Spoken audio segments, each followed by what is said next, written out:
Sir ಈಗಾಗಲೇ ನಮ್ಮ ಸಹೋದರರು ಆರೋಪವನ್ನು ಮಾಡಿದರು. ಯಾವುದು ಮೂಲಭೂತ ಸೌಕರ್ಯ ಆಗಿಲ್ಲ ಅಂತ ಹೇಳಿ. ನಾವು ಒಂದೇ ಒಂದು ಮಾತು ಕೇಳಲಿಕ್ಕೆ ಇಚ್ಛೆ ಪಡ್ತೇನೆ. ನಿಮ್ಮ ಓಣಿಯಲ್ಲಿ ನಿಮ್ಮ ಮನೆ ಹತ್ರ ಯಾವ ರೋಡ್ ಇದೆ ನೀವ ಆತ್ಮಸಾಕ್ಷಿ ಮಾಡಿ ನೀವು ಇಲ್ಲೇ ಹೇಳಬೇಕು. ಮತ್ತೆ ಎರಡನೇ ಮಾತಾಗಿ ನಮ್ಮ ಸತೀಶ್ ಅಣ್ಣ ಅಂತಂದ್ರೆ ಒಂದೇ ಈ ಕೆಲಸ ಆ ಕೆಲಸ ಅಂತ ಹೇಳಿ ಏನಿಲ್ಲ. ಅವ್ರ ಎಲ್ಲಾ ದೃಷ್ಟಿ ಒಳಗೆ ಎಲ್ಲಾ ಕೆಲಸ ನಿಮ್ಮ ಪ್ರಕಾರ ಎಲ್ಲಾ ಕಡೆ ರೋಡ್ ಚೆನ್ನಾಗಿದೆ. ಕಾಂಗ್ರೆಸ್ ನಿಮಗೆ ಒಂದು ನೇರ ಸವಾಲ್ ಆಗ್ತಾ ಇದೆ. ಅವ್ರು ಹೇಳ್ತಿರೋದು ನೀವು ಓಡಾಡುವಂತ ಯಾವುದೇ ರೋಡ್ ಹೇಳಿ ಫಸ್ಟ್ ಕ್ಲಾಸ್ ಆಗಿದೆ, ರೋಡ್ ಕೆಟ್ಟದಾಗಿರೋದು ಯಾವ್ದು ಹೇಳಿಬೇಕಿದ್ರೆ ಅಂತಂದು ಹೇಳಿ. 1, 2, 3 ನಮ್ಮ ಹೊಲಕ್ಕೆ ಹೋಗುವಂತ ಸರ್ 20 ಜನ 30 ಜನ ಇಲ್ಲಿ ಫ್ಯಾಮಿಲಿ ಸರ್.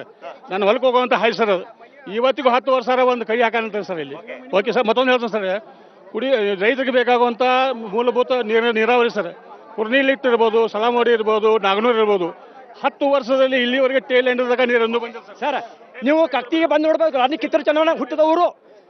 ಹೋದ ವರ್ಷ ರೋಡ್ ಮಾಡಿದ್ದು ಈ ವರ್ಷ ರೋಡ್ ಇಲ್ಲ ಅಲ್ಲಿ ಅಂತ ಕಳಪೆ ಕಾಮಗಾರಿ ನಡೀತಾ ಇದೆ. ಎಲ್ಲ ಹಣವನ್ನು 50% ತಿಂದು ಹಾಕ್ತಾ ಇದ್ದಾರೆ. ಪಬ್ಲಿಕ್ ಯಾರು ಕ್ವಶನ್ ಮಾಡಕ್ ಹೋಗ್ತೀರಿ ಸರ್? ಕಾಂಗ್ರೆಸ್ಗ ಬಿಜೆಪಿಗ ಸರ್? ದಡ್ಡಿ ಜಡ್ಪಿ ಬದಲಾಗಿ ಅವ್ರ ಕೈ ಹೇಳಿದ್ರಿ. ಇವಾಗ ನೀವು ಇದೇ ಕಾರ್ಯಕರ್ತರನ್ನ ಕರ್ಕೊಂಡು ನಾವು ದಡ್ಡಿ ಜಡ್ಪಿ ಮತಕ್ಷೇತ್ರ ತಿರ್ಗಾಡಕ್ ಹೋಗೊಂಡ್ರಿ. ಪ್ರತಿ ಊರಾಗೂ ನೀರಿಂದು ಎಲ್ಲ ಕ್ಲಿಯರ್ ಆಗೈತ್ರಿ. ಪ್ಲಸ್ ರೋಡ್ ಕಾಂಕ್ರೀಟ್ ರೋಡ್ ಎಲ್ಲ ಊರು ಕಾಂಕ್ರೀಟು ಪಿವರ್ಸು ಎಲ್ಲ ಮಾಡಿದಾರೆ. ಒಂದೇದು ನಮ್ಮ ಮನಗುತ್ತಿ ಗ್ರಾಮ ಪಂಚಾಯತಿ ಕುಡಿಯಕ್ಕೆ ನೀರು ಇದ್ದಿರ್ಲಿಲ್ಲ 2008ಕ್ಕಿಂತ ಮೊದಲು. ಸತೀಶ್ ಅಣ್ಣ ಜಾರಕಿಹೊಳಿ ಅವರು ಇಲ್ಲಿ 1 ಕಿಲೋಮೀಟರ್ ಗುಡ್ದಾಗ ಹಿಡ್ಕಲ್ ಡ್ಯಾಮ್ ಜಲಾಶಯದೊಳಗೆ ನಡ್ಕೊಂಡು ಹೋಗಿ ಅಲ್ಲಿ ಈಗ ಒಂದು ವಾಟರ್ ಸಪ್ಲೈ ಮಾಡಿ ಈಗ ಪ್ರತಿದಿನ ನಾವು ನೀರು ಕುಡಿತಾ ಇದ್ದೇವೆ. ಅಮೆರಿಕ ನಾಶವಾದರೆ ಜಗತ್ತಿನ ಸಂಪತ್ತು ನಾಶವಾದಂತೆ, ಜಪಾನ್ ನಾಶವಾದರೆ ಜಗತ್ತಿನ ತಂತ್ರಜ್ಞಾನ ನಾಶವಾದಂತೆ, ಫ್ರಾನ್ಸ್ ನಾಶವಾದರೆ ಜಗತ್ತಿನ ಸೌಂದರ್ಯ ನಾಶವಾದಂತೆ, ಇವತ್ತು ಕಾಂಗ್ರೆಸ್ ಭಾರತದಲ್ಲಿ ನಾಶವಾದರೆ ಇಡೀ ದುರಾಡಳಿತ, ಭ್ರಷ್ಟಾಚಾರ ಎಲ್ಲವೂ ನಾಶವಾದಂತೆ.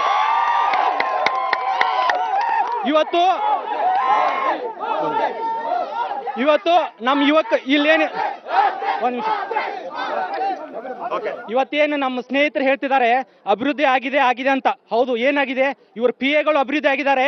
ಮತ್ತು 3,000 ಎಕರೆ ಇವತ್ತು ಏನು PAಗಳ ಹೆಸರಲ್ಲಿ ಅಕ್ರಮವಾಗಿ ಜಮೀನಿದೆ ಅದು ಅಭಿವೃದ್ಧಿ ಆಗಿದೆ. ಏನು ಹೆಲಿಕಾಪ್ಟರ್ ಅಲ್ಲಿ ಸಾವುಕಾರ ಓಡಾಡ್ತಾ ಇದಾರಲ್ಲ ಅವ್ರು ಅಭಿವೃದ್ಧಿ ಆಗಿದ್ದಾರೆ. ನಮ್ಮಂತ ಸಾಮಾನ್ಯರು ಯಾರು ಅಭಿವೃದ್ಧಿ ಆಗಿಲ್ಲ. ಮತ್ತು ಇವತ್ತು ಇಲ್ಲೇ ಮಾಸ್ತಿಹೊಳೆಯಲ್ಲಿ ಬಿಜೆಪಿ ಬಂದ್ರೆ ನಿಮ್ಮ ಅಭಿವೃದ್ಧಿ ಆಗಿದೆ ಅಂತ ಏನ್ ಗ್ಯಾರಂಟಿ ನಿಮ್ಗೆ? ಹೇಳ್ತೇನೆ, ಬಿಜೆಪಿ ಬಂದ್ರೆ ಮೊದಲನೇದಾಗಿ ಒಂದ್ ನಿಮಿಷ, ಇಲ್ಲಿ 32 ಹಳ್ಳಿಗಳು ನಮ್ಮ ಇದು ಮುಳುಗಡೆ ಗ್ರಾಮಗಳು. ಈ ಉದ್ಯೋಗ ಅವಕಾಶ 25 ವರ್ಷವರೆಗೂ ಮಾತ್ರ ರಿಸರ್ವೇಶನ್ ಕೊಟ್ಟಿದ್ದಾರೆ. ಅದನ್ನ ನಾವು ಎಕ್ಸ್ಟೆಂಡ್ ಮಾಡೋಕೆ ನಾವು ವಿಧಾನಸೌಧದಲ್ಲಿ ಹೋರಾಡ್ತೇವೆ. ಅದನ್ನ 100 ವರ್ಷ ಬೇಕು ನಮಗೆ. ಯಾಕಂದ್ರೆ ನಮ್ಮ ಅಪ್ಪ ಅವ್ವ ಕಲ್ತಿಲ್ಲ, ನಾವು ಕಲ್ತಿದ್ದೇವೆ, ನಮಗೆ ಸಿಗ್ತಾ ಇಲ್ಲ ರಿಸರ್ವೇಶನ್ ಸಿಗ್ತಾ ಇಲ್ಲ. ಇವಾಗ ಯೋಜನಾ ನಿರ್ವಸಿತರ ಗ್ರಾಮದ ರಿಸರ್ವೇಶನ್ ಸಿಗ್ತಾ ಇಲ್ಲ, ಅದು ಸಿಗ್ಬೇಕು ಮೊದಲೇದಾಗಿ.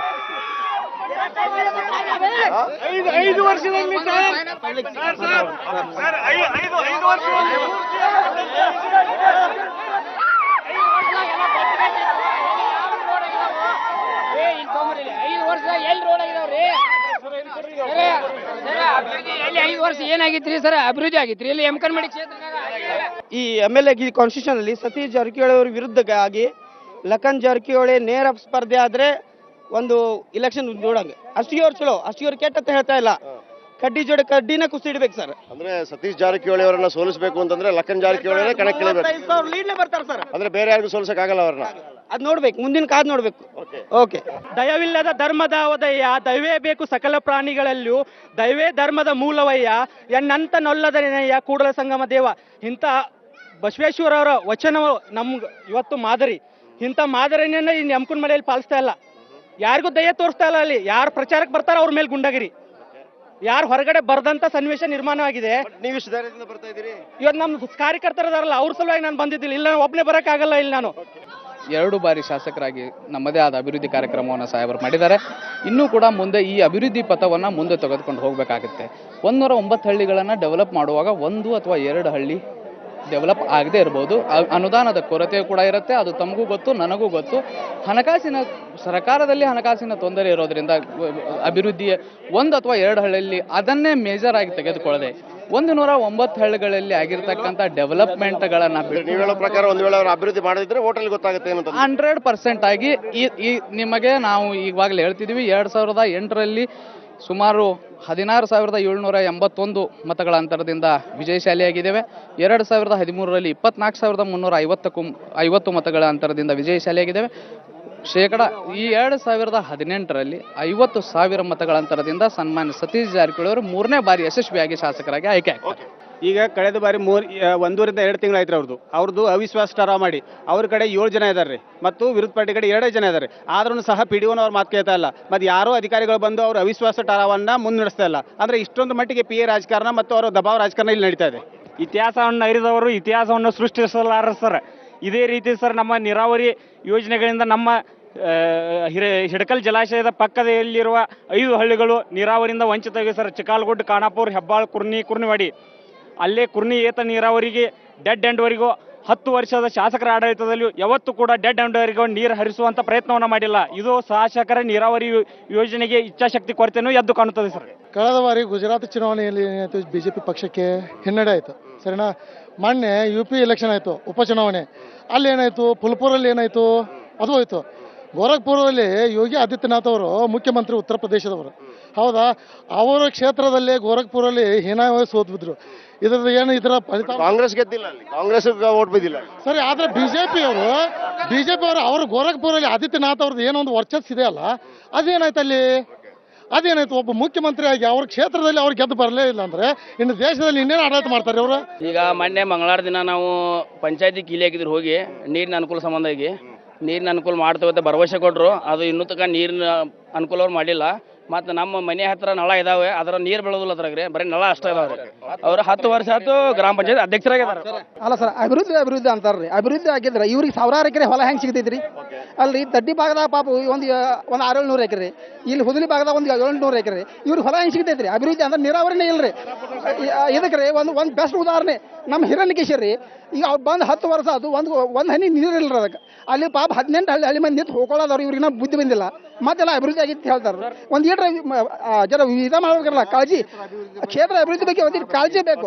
ಈಗ ಶಾಶ್ವತ ನೀರಾವರಿ ಯೋಜನೆ ಮಾಡಿದಂತ ಹೇಳ್ತಾರ್ರಿ. ಹೆಬ್ಬಾಳ ಗ್ರಾಮದವ್ರು ಇಲ್ಲಿ ಇದಾರ್ರಿ. ಎಷ್ಟು ದಿನಕ್ಕೊಮ್ಮೆ ಕುಡಿ ನೀರನ್ನು ಬಿಡ್ತಾರ ನಾವು ಕೇಳ್ಬೇಕು. ನೀರಿನ ಸಂಬಂಧ ಸರ್, ಆಲ್ ಓವರ್ ಸ್ಟೇಟ್ದಾಗ ಕಾಂಗ್ರೆಸ್ ಸೋಲು ಬೀಚಿಂದನೇ ಧರ್ಮ ಹೊಡೆಯಾಯ್ತು ಸರ್. ಸೋಲು ಬೀಚಿಂದ ಧರ್ಮ ಹೊಡೆಯಾಯ್ತು. ಹೊಸತಾಗ ಬಸವಣ್ಣವ್ರು ಮಾಡಿದಂಥ ಏಕೈಕ ಧರ್ಮ. ಅವ್ರು ಸೋಲ್ತಾರನು ಬೀಚಿಯಿಂದನೇ ಧರ್ಮ ಹೊಡೆದಾರ ಸರ್. ಅದನ್ನ ಧರ್ಮ ಹೊಡೆದ್ವಿ ಸ್ವಂತ ಲಾಭಕ್ಕಾಗಿ. ಕಾಂಗ್ರೆಸ್ ನೀರಿನ ಅನುಕೂಲ ಸಂಬಂಧ ನಮ್ಮ ದೇವೇಗೌಡ ಅಪ್ಪಾಜಿ ಅವರ 1996ದಾಗ ಪ್ರಧಾನಮಂತ್ರಿ ಇದ್ದಾಗ ಏನ್ ಶಿರೋ ಡ್ಯಾಮ್ ಕಟ್ಟರ್ ಮಾಡಿದ್ರು, ಅದ್ ನೀರಿನ ಅನುಕೂಲ ನಮ್ಮ ರೈತರಿಗೆ ಐತಿ. ನಮ್ಮ ಮಿತ್ರರು ಅಂದ್ರು, ಈಗ ನಮ್ಮ ಮಿತ್ರರು ಅಂದ್ರು, ನಮ್ಮ ಇದ್ರಾಗ ನಮ್ಮ ಒಂಟುಪುರಿಯಾಗ ಕುಮಾರನ್ನ 1,52,00,000 ರೂಪಾಯಿ ಖರ್ಚು ಮಾಡಿ ನೀರಿನ ಅನುಕೂಲ ಮಾಡಿಕೊಟ್ರು. ಈ ಕ್ಷೇತ್ರ MLA ಯಾವ್ದು ಕೇರ್ ಮಾಡಂಗಿಲ್ಲ, ಏನೋ ಒಂದು ಅಭಿವೃದ್ಧಿ ಮಾಡಂಗಿಲ್ಲ ಸರ್. ನಮ್ಮ ಎಮ್ಕುಮಂಡಿ ಮತಕ್ಷೇತ್ರದ ಮಾದರಿ ಏನು ಮಾಡಿದೆ ಅಂತಾರಲ್ಲ, ಇನ್ನೂ ಮಾದರಿ ಯಾವ ರೂಪದೊಳಗೆ ಮಾದರಿಯೊಳಗೆ ಬಂದಿಲ್ಲ. ಸಾಗಬೇಕಂತ ಕೆಲಸ ಸಾಕಷ್ಟು ನಮ್ಮ ಕ್ಷೇತ್ರ ಅದಾವೆ. 10 ವರ್ಷ ನಮ್ಮ ಕ್ಷೇತ್ರನ ಸಾಕಷ್ಟು ಅಭಿವೃದ್ಧಿ ಮಾಡಬೇಕಾಗಿತ್ತವ್ರ. ಈಗೇನು ರಸ್ತೆ ಇರ್ಬೋದು, ನೀರು ಇರ್ಬೋದು, ಕೆಲವೊಂದು ಹಳ್ಳಿ ಒಳಗೆ ನೀರಿನ ವ್ಯವಸ್ಥೆಗಳವ್ರಿ. ಇದು ಫಿಲ್ಟರ್ ವಾಟರ್ ಮಾಡ್ಯಾರ, ಅವು ಯಾವೂ ಚಾಲೂನ ಆಗಿಲ್ಲ ಸರ್.